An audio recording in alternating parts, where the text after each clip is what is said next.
I am so excited to be here with my longtime mentor, Vanessa Rodriguez. She's currently the CEO of New York City Outward Bound Schools. And if we go way back, she actually started her career as a bilingual elementary school teacher in the Bronx. She has an amazing career before Outward Bound. She was the interim CEO and chief program officer at Citizens of the World Charter Schools. And they have a national charter school network with schools in California, Missouri, Ohio. Before that, she was the chief talent officer at Newark Public Schools. And then before that, she was CEO of District 79. And so in New York City, this is a district that serves disengaged, overaged, undercredited students. So really, really tough, but important population to serve. And before that, she was the national director of recruitment and admissions for new leaders. So such an amazing career. I'm very, very excited to have you, Vanessa. Thank you so much for being here. Thank you for having me. Gosh, it feels like 25 years. That goes fast. I mean, you've done this all, Vanessa, with raising your son. And it's quite amazing because I've known you, I think, when Devin was back in elementary or middle school. And so now he's 15. And so let's actually reflect, because I'd love for the people to get to know you, because how I've gotten to know you. Talk about your upbringing and your race, your identity. How has that set the path? Not that you had to have the path planned, but like, how did that influence your decisions? That's a great question. Soy Boricua. So my family is from Puerto Rico, and my parents were both born and raised in Puerto Rico. And they came to the mainland when they were very young, in their like late teens, early 20s. And they met here actually in New York and got married and settled in Connecticut. And they chose to stay in the mainland and not raise a family in Puerto Rico because they wanted a better education for us. And yet in Hartford, the education was not what they expected. Better than Puerto Rico, but yet still not what they expected. And so I ended up attending public school, Catholic school, and then I got an opportunity to get a scholarship to go to a private school. And throughout all three of those experiences, I still lived in the same neighborhood, which was predominantly Puerto Rican and Jamaican, and with a public school that was failing our community. And for me, having the opportunity to go to a private school, it felt like I had a foot in two worlds, and that I was really trying to understand why was it that not everybody had the opportunity to have the type of education I was having at this like elite private school. And that automatically made me angry, frustrated, and I wanted to do something about it. And at first I thought, going into law and like trying to shift policy was the way to do it. And then I realized that maybe it was through teaching and being in the classroom and being closer to young people, because I saw so many of my friends struggle. So that's what put me on the path to education. I mean, if you follow the path, Vanessa, I mean, talk about growing from teacher to leader and then CEO, and then the number of turnarounds you've done. Like that's an incredibly hard and challenging career, and you stayed really consistent to that dream. So hats off to that. I want to talk about myths, Vanessa, because there are the myths that we didn't realize until later. And gosh darn, if we had known, right? If we had known, imagine right where we would be today. And so can you talk about that as you're in your career? What myths did you believe in? And then you realized, actually, that is quite false. Yeah, there are a couple. I mean, I think one was that, I felt, especially as a Latina woman in the work, I didn't always feel like I could be in the room. And what I mean by in the room is like where big decisions were made, right? That was a space for men, that was a space for white men. And if it was going to be opened up, that it was a space for white women. That obviously was a myth for me, because, we, especially in the work I do, serving predominantly communities of color, like we have to be at the table, right? Like we have to be speaking on behalf of our communities. We have to be speaking on behalf of our own experiences in education and just in the world, and the relevance of our personal experience in the work that we do. And so I think, I was very fortunate to have some female mentors who pushed me, and also male mentors too, who pushed me to say, like, you have the experience, you have a voice that is powerful, and you should be finding ways, and we will support you in finding ways to get into the room and be a decision maker.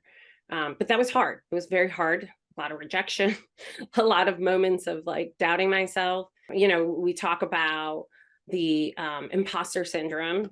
Lord, did I have that for a long time, thinking that I could not or shouldn't, or like it was like, oh, I got lucky that I'm in the room. Like I hear a lot of people say that, especially women of color say that. It's like, it's not luck, it's hard work. We work hard. Like give yourself the credit. Yeah.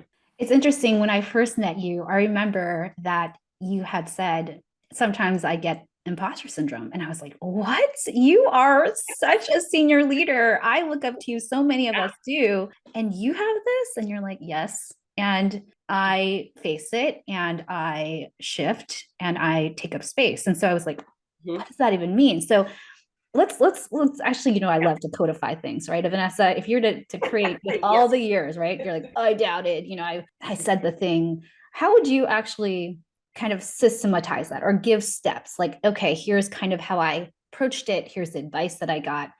Here's the ways in which you could get there a little bit faster.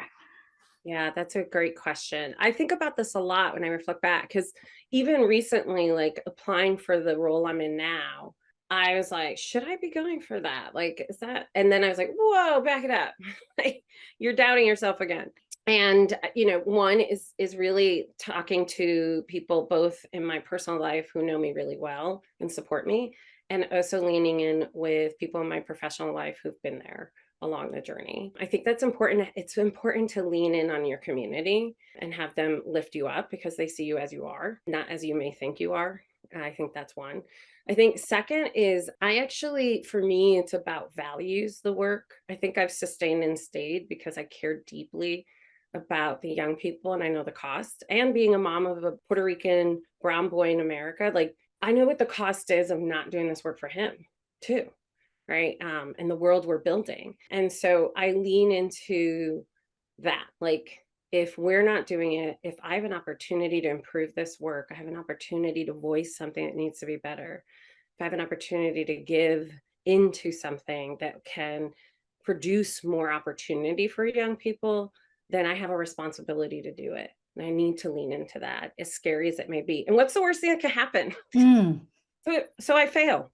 And I learn from it, right? Like I pick myself back up and get through it because I have failed before and done that. And I think you know, at one point I was like, gosh, if I fail, it represents my family, my community, and, you know, in the Latino community, that's a big thing.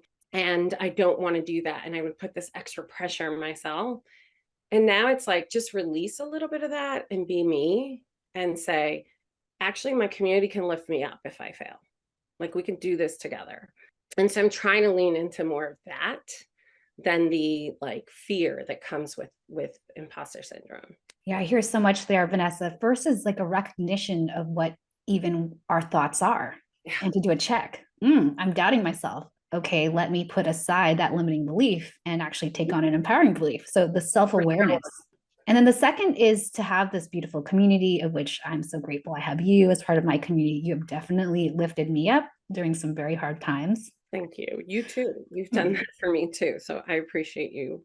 It's amazing too. Like I do remember that first conversation we had over coffee, and like this was part of your dream. And I love that you're now a model for others about like how you can make it a reality and make it happen. When you dream it, it can be true. And back at you, Vanessa. Seriously, I received that and also just so admire you for this. Thank you. So community. And then the third is the bigger mission, right? It's actually not about me speaking up, Analiza taking a stand here and having my face out there. It's actually for bigger, having Devin and other brown and Black people of color kids see that there's a different path. Absolutely. And then fourth, being able to lean into failure and know that actually what's going to happen, we're not going to die. I mean, really, we're not, unless we're climbing some crazy thing off a cliff, like we're not. And to notice that it's actually in the failure that if we did fail, we'll learn the most. Right. So it all cycles back then to community. So I love that cycle, and to know it actually is each step, taking each step and knowing that the worst that can happen is that your community is there to back you. That's right. So, Vanessa, you mentioned mentors, and you obviously are a mentor of mine. And I want to go to that because you, with as busy of a schedule as a single mom, all the things, leading the turnarounds, Mhm. interim CEO. What's the update, Vanessa? You're like, oh, I'm now the CEO. um, Talk to me about mentorship. First, let's Yeah. go to your own mentors. You had mentioned having mentors who are also men, right? We're not, you don't have to always be women of color. I got lucky with you, but talk about how that happened. Do you seek them Yeah. out? Do they seek you out? Like how, in general, would you say, I know there's no secret formula, but have you seen that happen for you in your career? Yeah, I love that question. It's been more organic, truthfully, than like deliberate or intentional. I think my first mentor, male mentor, was a Black man in college, and he was a teacher. He's the one that introduced me to Teach for America because he was a charter year core member, and it was by me accessing a an opportunity for like a work study job, and he happened to be part of that, like leading part of that work, and we just got to talking, and he was like, you have this passion for justice. And I was like, yes, and I'm going to go be a lawyer. And he's like, no, be a teacher. I was like, you're crazy. But the more we talked about it, and I shared with him my own personal school experience, he convinced me that that was the place where I could have real impact and real change in the lives of young people, and that he put me on the path to teaching and to be in education, because I really, before that, didn't was not fond of the idea.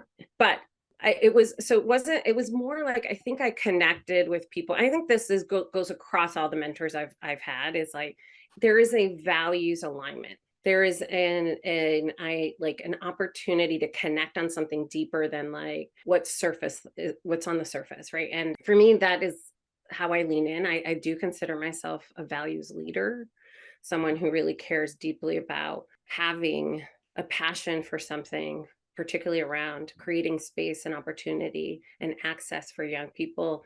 And for me, like there's an element of justice around that, equity, and real love for the work you do, right? Like you have to love what you're doing to like want to get through the most challenging moments and to persist and persevere. And so I find that like the people I've connected with across, and they're, there've been white men, Black men, white women, women of color who I admire and adore, and the through line is that there's values alignment about wanting to make a difference and wanting to have impact, and that the work we do should be more than just like checking a box or getting a paycheck.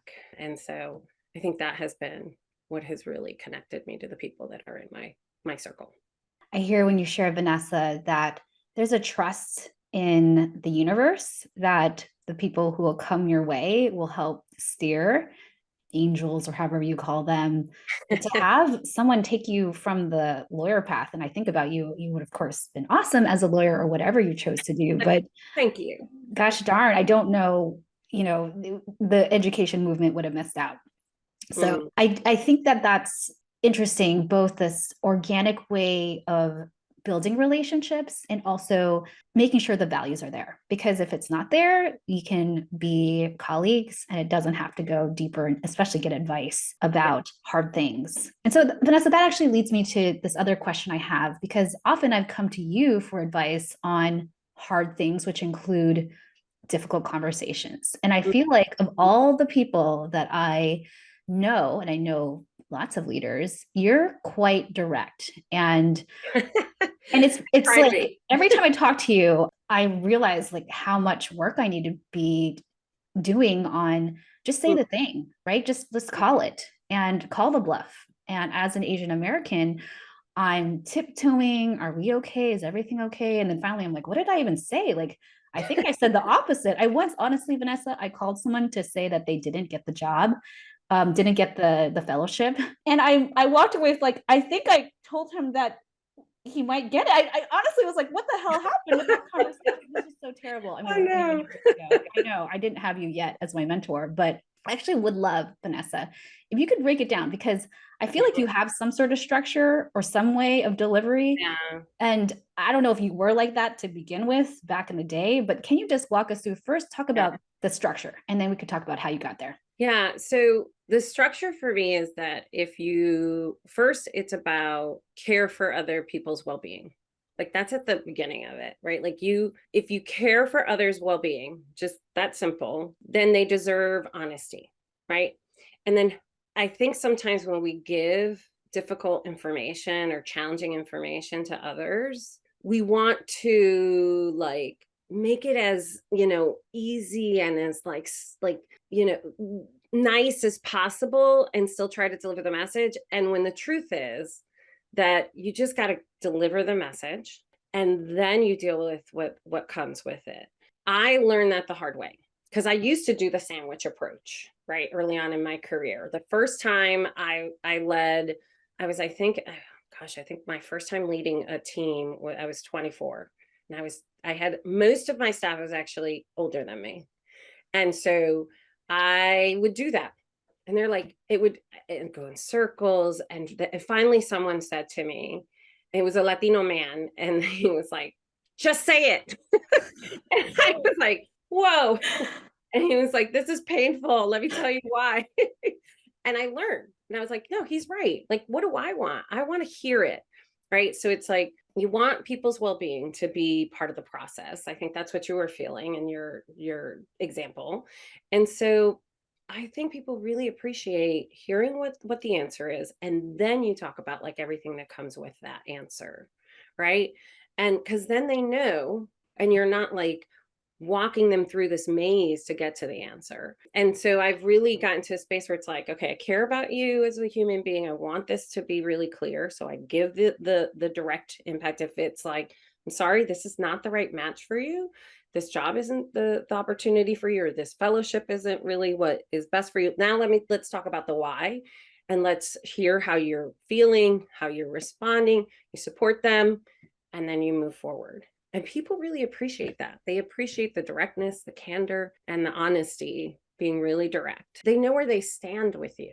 And I think because people have known where they stand with me, because I am really direct and clear with them, they're that much more likely to be direct and honest with me, right? And so that allows for growth, and it allows for me too to think about the work I'm doing with others and how I can continue to improve it.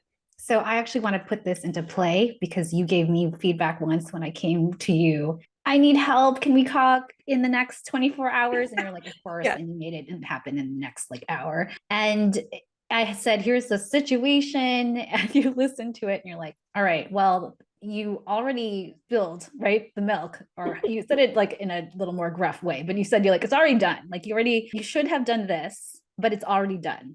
So next time we're going to do that differently. But for now, let's figure out how to fix it. And it was like so direct. I mean, there was no like, well, I see how you're trying, or, I'm glad you came to me, or like, let me comfort you. Like, you were just like, yep, that was not the right thing to do. You should have done this.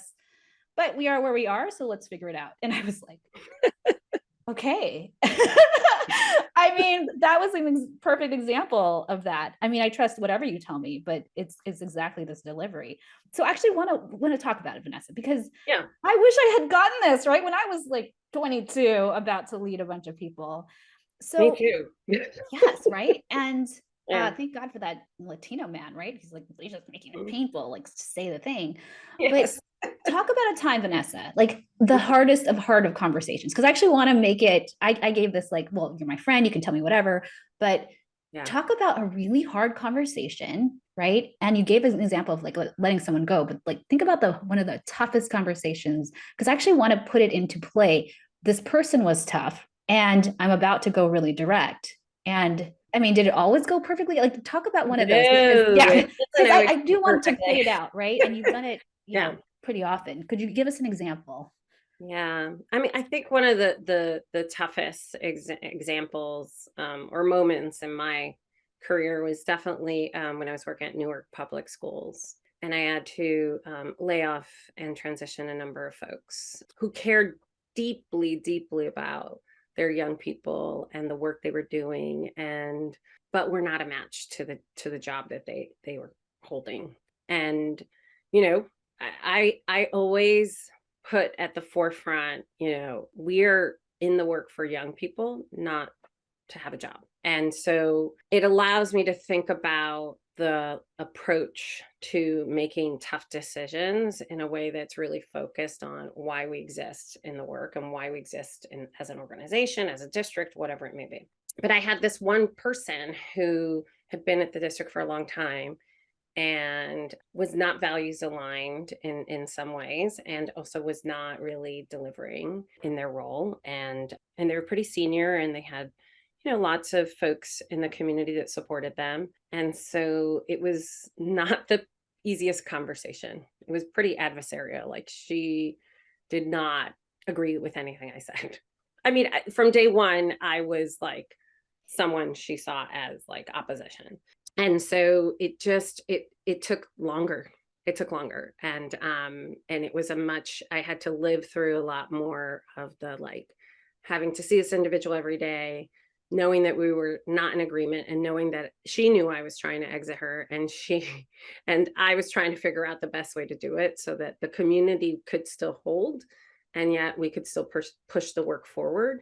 But she would do things in the office behind my back and like create a really tough environment. And that was really hard, really, really hard. And I'd been really direct about like my intentions so that she was clear. And yet like I couldn't just, in district, there's unions, there's rules, there's like processes that you have to go through before you can exit someone. It's not like other nonprofits where it's at will employment. So it took a lot longer, and that was really hard on me, but it was also hard on the team because it created this tension that we were consistently living with. And eventually the individual resigned and left, which was great for the work we were trying to push forward. But if I could go back in time, I honestly think I might have like stepped back a little bit more and devised like a plan that would get some of the stuff I had to do on the back end done first, and then been really blunt. Say more, because this is tactical and important. Letting go of people is hard, especially when they're toxic. So what was the back end work that you wished you had done? It's the political stuff, right? Like, it's the external folks who maybe aren't a part of either the organization or the district, whatever it may be that you're working in, who have influence on what you do, right? Or have power in making, things happen or creating support, whether it's electeds or community leaders, other folks who maybe aren't a part of your organization, but have huge influence on what happens in your organization, funders, others. I would have spent a little more time on that first, and getting support and laying out the narrative and what was happening and the why this person was no longer the right fit, because I found myself having to do it on the back end, and I lost a little control of the narrative when that happened. And so it's like, then it became well, she said this and you said this and right? And so it's like, you want to get ahead of that. You want to be able to say, hey, here's what's happening, and it may lead to some of these decisions. I'm giving you the heads up. Here's some evidence. Here's some data, right? Like, here's what's happening that's not in alignment with where we want to go as an organization or the impact we want to have on young people, right? And so laying that story out ahead, and then going to the individual and saying, for all these reasons, and you have now the support of these other individuals that will back you up. So when that person goes to complain, they're like, yeah, but what about this? Because I have this information. I have this information. They're like your allies in this. And I learned that lesson. And so now I am much more thoughtful of laying that groundwork internally and externally before taking action and being direct with the individual. It's such a balancing act, right, Vanessa? Because it's very private information you could share. They could be best friends, and all of a sudden they're like, I'm about to bring a lawyer before you even deliver. Yeah. So, but I hear you, aligning as much as you can the ducks in a row so that when you do deliver the message, you're as prepared as possible, but yet there's so much risk. So I hear that, and it's imagine so much. Not breaking trust, though, not breaking like HR rules, right? Right. So what are you sharing? You're sharing like, you're not saying this person did this person did that. It's more that like, here's where we are, and here's what's not working, which may lead to a layoff, which may lead to exiting some individuals at this level, right? And so there is a balancing act, right? Like it's also important that you're building community support for the work you're doing. Exactly. Especially when you're talking about highly charged political environments like the one in Newark. There was a lot. Talk about a turnaround. So let's talk about your personal life, because one of the things I admired about you and still do is just your mom. You prioritize being a mom, and you've made some big shifts since when I first met you, and you're like, I am doing like 9 jobs. I'm also a mom and I'm doing 9 jobs. And I feel like today Vanessa is different. So just can you walk us through what maybe just give us a glimpse of what life was like before, and then what happened to make you change? Yeah. I mean, as you can tell, I care very deeply about the work I do. I'm very passionate about creating access and opportunity for young people. And, I thought at first, like, I gotta continue to go even harder because now I have my son and I want him to see and experience what it means to advocate and to create change in a positive way. And I had Devin when I transitioned from new leaders to District 79, and I was at District 79 for almost 7 years. So it was like hard go work. And I wasn't as present for him. I built a community to support me, and I had family that supported too, which I was really fortunate. But it was hard, and I was giving a lot more time to the work than I was at home. And I realized that particularly when I was in Newark. My days, like I was there by times I was leaving at 5 a.m., getting home at 10 p.m. So it's like he's like I barely I'd try to make it up on the weekends, and it's just like, what am I doing?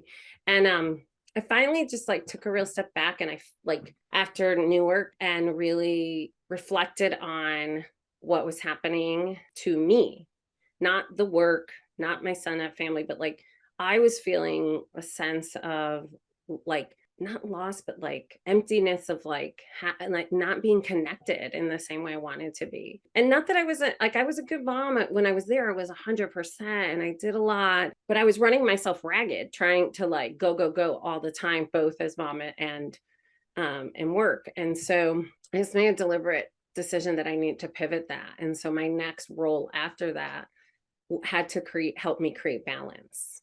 And I think I found that at Citizens of the World, because I think that's part of the culture there. I think Christy Dragon, who founded it, really built that into the fabric of the organization. And so I felt like I was finding that balance in different ways. And now Devin's 15. So in a few years, he may be going to college. That's the goal. And he won't be home. And so for me right now, it's I need to make sure that I'm making the choices to be present in things that are important to him and important to me. Not going to a conference because I'm going to go to his basketball tournament and I'm going to be super present there, or not staying late at work because I am going to take him to an event or be at his school, concert, whatever it may be. And so I'm just really drawing that line and being much more deliberate about that. And I've started to do that. I think also talking to others about it helps, right? Other moms, and leaning in. I just feel as parents, we never feel like we're doing a good job. They feel like that's part of the role, is to feel oh, I'm never great. It's never great. And so once you accept that, it's also easier to say, okay, but here are the things I have control over, where I can be really intentional to be present and to be supportive and to be in connection with my family and my son. And Devin and I have a really good relationship. He wasn't something that he wasn't planned, and he was the best gift that came into my life. Mm-hmm. I was really surprised when I found out I was pregnant, and I also knew this is the time. He is what is supposed to happen in my life right now. And it's been the most beautiful relationship in my life. I'm super, super grateful for him. Yeah. He's so lucky to have you, Vanessa. Oh, I am lucky to have him. So Vanessa, it's this theme, right? Of fortuitous moments, both the mentor and then the feedback from the Latino man and then this beautiful surprise gift. Ta-da! I'm gonna cut the 9 months. And I Yeah. want to actually get to this deeper because to make the change and then to go work at an organization that embraces more integration of life, I'll use that instead of balance, as well as having a community that comes up as a theme again, Vanessa, for you, community of support.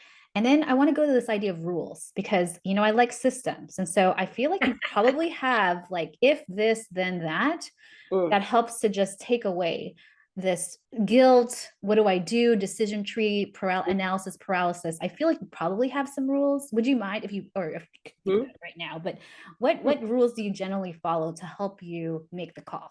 Yeah, like if I miss us at work, is it going to impact our team or organization achieving a goal? And if it's going to put us off track, which then is going to actually create more work for me, then I probably have to do it. Right? That's really like, that's but if it's not, and it conflicts with something that's really important or something that like, that's really important for Devin, right? Like he's saying, this is important for me, or I want you to be there, or it'd be great to have you there, or maybe you don't want to be there, or you don't have to be there, but I can tell that he wants it, then I'm prioritizing that. Or if I really want it, like I just want to have a night where I'm watching him and his team play basketball, you know, like, and that's going to bring me joy, then I'm going to prioritize it. And there are times where I'll leave the office at 3 to make a 4 o'clock game and know that I'm not going to work the rest of that night.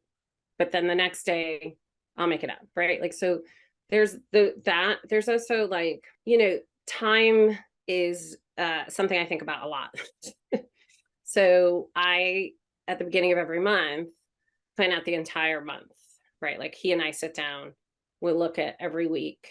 We have an old school big calendar in the kitchen, and together we review it and we say, okay, here are the trade-offs. And now he's old enough where we could do it together. So I can say, I have this trip, you have this. What do you think if I go to this trip? Or what if I stay? You know, like, and we have that conversation. And so he's now also a part of it, right? In the beginning, he wasn't, because he was young and it was hard to, but now I can include him in the decision making. And so it's very much like done as a family, like he and I making these choices of when I will travel, when I won't. Like I'm going to a conference in December and we talked about it. Like I'll be gone for 2.5 days. And he's like, that's totally fine. I'm going to stay with, you know, he'll stay with his grandmother and his dad and it'll be fine. And, but it makes me also feel more at ease and calm because he's been a part of the decision-making process. We've reviewed how we're going to spend time, where there are going to be moments where we're having family time throughout the month. And I can balance that with my work choices too. One, I'm just going to narrate this. So first, if it doesn't impact the bottom line goals, there's no need. Yeah, don't put that pressure on yourself. Yeah, that's great. Number 2, do I want to go? Does he want me to be there? Let's figure out that. If I do, let's make it work. If he does, let's make it work. And the third thing is, let's work together, Devin and me, trying to figure out how we can balance both work and of course, my love and time with him. So I just love this partnership. And yes, you've of course codified it because you do these things. And so with this, Vanessa, if you're up for it, I'd love to do lightning round questions. Yes, I love lightning round. Let's do it. All right. Chocolate or vanilla? Chocolate. Cooking or takeout? Cooking. Climb a mountain or jump from a plane? Climb a mountain. Have you ever worn socks with sandals? No. How would you rate your karaoke skills on a scale of 1 to 10, 10 being Mariah Carey?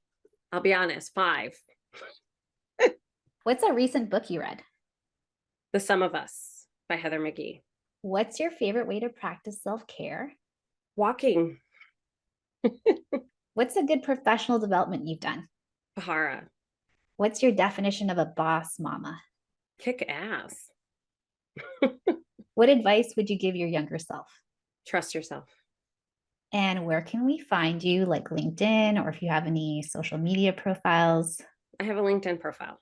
Great. And then any parting thoughts or recommendations to share? Yeah, just the trust yourself. I think like I often there's moments where we let fear or doubts creep in. And I think specifically as a woman and a woman of color, that would be my advice to my younger self. And I just put that back out in the world. And I also just have so much gratitude for you, Analiza, like this work, putting women's voices out there and boss mamas. It was your dream, and it's amazing to see it come true. Aw, thanks, Vanessa. All right. Really appreciate you, Vanessa, for all the things, not just this podcast, but being a mentor and friend and just leader and inspiration to so many of us. Thank you. Thank you. Thank you. Thank you. Have a great day.